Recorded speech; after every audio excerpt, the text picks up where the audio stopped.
We're back on Access Carolina. We humans love the excitement of Halloween, but our pets, our kittens, might be purring away, feeling a little bit anxious with all the doorbell ringing, all the visitors. It's kind of a wild scene for them. So joining us now, we have Dr. Stephen Marks here, founding dean of the Harvey S. Peeler College of Veterinary Medicine at Clemson University. Welcome. Great to see you. Thank you. Good to be back. First, let's just get into Gillian. Who's this adoptable animal? What do we know about Gillian? So this is Cutie Pie Gillian. Gillian. She is 3 months old, and she's already been spayed and ready for adoption.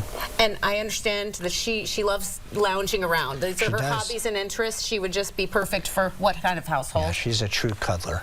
Oh, she's a sweet kitten. So what does a family think about when they're considering adding a kitten to their world? I think that you need to be prepared. I think people forget what puppies and kittens, how much work they take. So you have to have a lot of energy, and they have to be safe.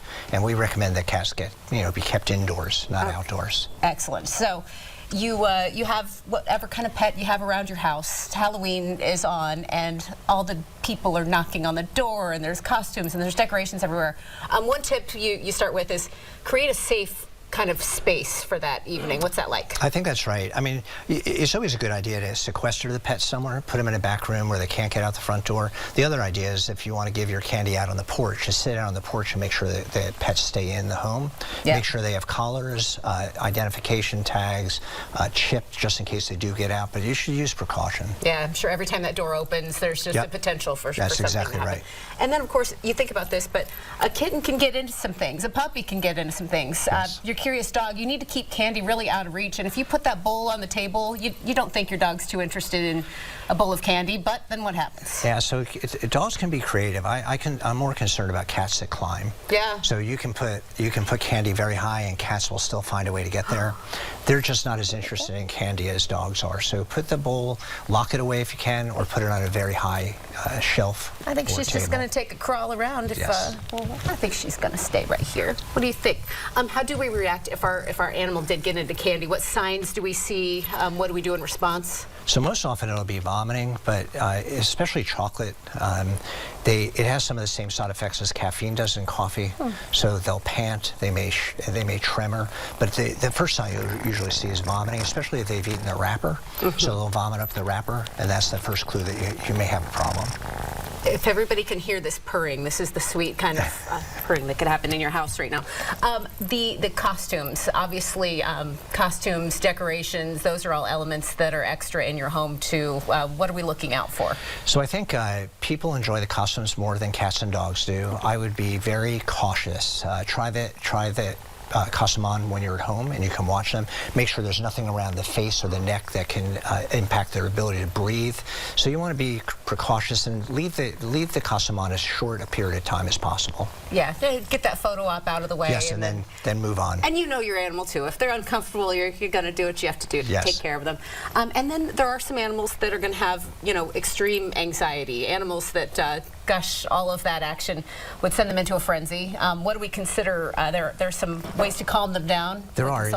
Again, the best way is to sequester them. You can use a white noise machine. You can put them in a bathroom with the exhaust fan on so they don't hear. There's also some chemical sedation that you can use. You should talk to your veterinarian before you give any products. Absolutely do not give anything that you might give to yourself without advice from a veterinarian. Excellent. Anything else on your list of things to keep in mind, things to prepare before the big Halloween night rolls around? So I'd be careful about candles. So lots of people are old school and use candles in their jack-o'-lanterns. Kitties especially like to play with flames, and so keep them away. Exactly. So I would just be cautious, use common sense. Make sure you know where your veterinarian is locally, especially out of hours, before there's an emergency. Make sure you know how to get there in a hurry. Very good. And maybe you want to play with this candy. I'll put you down right here, let you bat around. As we watch her in action, she's going to be curious. She's going to explore some things. Yes. What is happening at the program, Harvey S. Peeler Jr. College of Veterinary Medicine? So very exciting times. We have now been granted provisional accreditation, which means we can accept students for our first class in fall of 26. Currently, we have over 1,600 applications for the 80 slots. So it's been an overwhelming response from the state of South Carolina and beyond. Yeah, and what an amazing thing to train people for this career. What do you love about working with animals all day? As if you could even explain it in 30 seconds. No, I think it's a wonderful career. I think what people don't realize is we spend a lot of time with people, so you have to love people and animals, not just animals. Absolutely. They all come together. And these guys are just part of the household. So to find out more about this adoptable kitten, Greenville Humane Society, correct? Yes, absolutely. And this is Gillian, ready for adoption, 3-month-old spayed female. Ask about Gillian here. Plenty of options. A lot of animals that need homes, and this one's really sweet. Thank you so much for bringing her in here. That was a lot of fun.